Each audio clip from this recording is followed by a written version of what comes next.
Happy hump day. That's what I'm talking about, folks. Happy Wednesday to you. This is Michael in the wee hours of the night on the graveyard shift. We are halfway through the week, so let's get over that hump. Keep on going. Get to a nice weekend. Looks like you might want to pack your umbrella today. I think some of the storms that will move through will be kind of ugly at times. At least that's what's being forecasted. So there you go, as we're off and running. So the answer to the previous trivia question was, of course, the helicopter, or the presidential helicopter, also known as Marine One. Both answers were acceptable. President Dwight D. Eisenhower wanted a quick way to reach his summer home in Pennsylvania. That's where the whole idea began. Using Air Force One, the jet would have been impractical over a short distance. There was no airfield near his hometown anyways, and a limousine would have taken too long. So Eisenhower instructed his staff to investigate other modes of transportation, and that was when the so-called Seahorse helicopter was researched and then suggested to Secret Service, and would eventually be commissioned into the official fleet to transport the President of the United States. The helicopter, in this regard, proved to be the perfect happy medium between flying an airplane and traveling by car. It was simply much more efficient, and it was a great idea. As most first and early versions of anything, this early aircraft lacked the amenities of its modern successors. It was basically a bucket of bolts. It was a clunker. It had no air conditioning, well, unless you just rolled the window down. like when I was growing up, my dad, "Hey, you want air conditioning?" "Nah, right, just roll the window down. There's your doggone air conditioning." Anyways, I digressed a little bit, went back to some therapy sessions. But anywho, and it didn't have an aircraft laboratory either for use in flight. It had basically nothing. But it was still a great idea. Okay, it got implemented. That's the important thing. Eventually, a squadron of Nighthawks, a Nighthawk helicopter, would be placed into the President's transportation services, and it was initially administered jointly by the Army and the Marine Corps. In 1976, the Marine Corps officially took over all of the operations of the helicopter for presidential transport.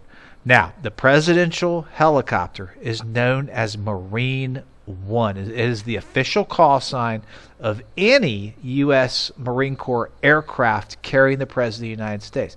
Not just the helicopter. Most of the time it is the helicopter. But anytime the President is in anything to do with the Marine Corps, it's called Marine One. Again, usually it's the helicopter. This usually refers to these awesome Nighthawk helicopters. Over time, improvements have been made to account for new mission requirements, obviously, and technological developments. And I love, in the historical aspect of this whole thing, to look at the pictures of some of these big old huge clunker helicopters and how they've actually shrunken over time into more efficient aircrafts that can really do more as well. So following the 9/11 attacks, significant security upgrades, as you can imagine, which were done across the board. The same thing was implemented to these helicopters to include, check this out, this is pretty cool, the ability to carry up to 14 passengers on this small helicopter, several thousand pounds of baggage and gear, radar jamming and deception capabilities, which makes sense to ward off anti-aircraft missiles, protections against nuclear electromagnetic pulse in case a helicopter is flying and a nuclear bomb goes off, and an encrypted telecommunications system and video conferencing. The President, in and of itself, could live on Marine One if they wanted to. With 14 other people, they could run the country, which is the whole point. Makes complete sense. And we are at that point now. So that is pretty darn cool. I have flown in a couple of helicopters in my life, and I'm fascinated with these aircrafts. I took a tour of Myrtle Beach one time in one, and was holding on very tight. And I can tell you that it's just, like I said, they are amazing aircrafts. I cannot imagine what Air Force One looks like inside, and all the technology that is pumped into it to run the country if we needed to. So a couple of cool geek factoids. In 2009, Marine One flew with an all-female crew for the first time. Good for them. Way overdue. I think that's pretty cool historical fact to mention. And at a presidential inauguration and the changing of the guards, if you will, it is a tradition, kind of an unwritten rule and tradition of sorts, that the Marines offer the outgoing president a final flight from the Capitol to the Joint Base Andrews. And at that point, they'll take the outgoing president, wherever they want to go. This is usually a pretty big deal, and it's usually televised. There's usually a pretty historical aspect of the whole thing where the outgoing president walks down with the incoming commander-in-chief, and they change the guards, and the outgoing president gets on a helicopter, and off they go.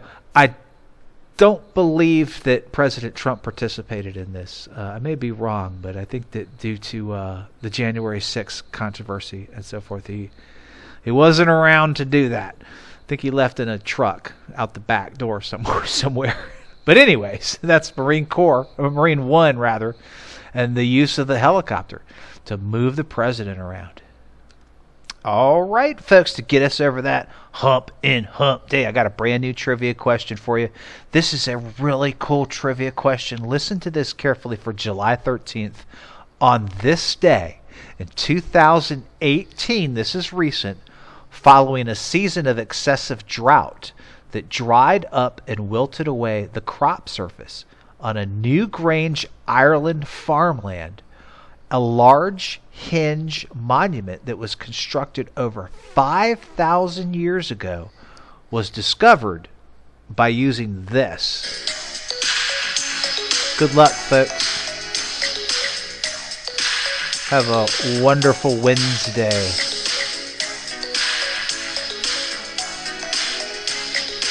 Peace out.